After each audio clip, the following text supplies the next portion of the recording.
Today in this video I show you how to use add your sticker on Instagram. For this you have to open Instagram. Now click on your story and select the photo you want.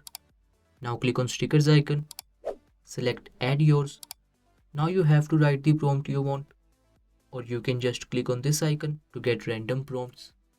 Now after typing prompt, you have to click on done. Now select where you want to place the sticker and simply post on your story. Now you can see if I open my story with another account, then other person will find the story like this, in which if they click on add yours and select the photo they want to add, then other person can use your sticker on their story. Now if you open your story and click on your sticker, you will find the accounts that have used your sticker. So this is how you can use add your sticker on Instagram. Thank you for watching this video. Please like this video and subscribe to my channel for more interesting videos like this.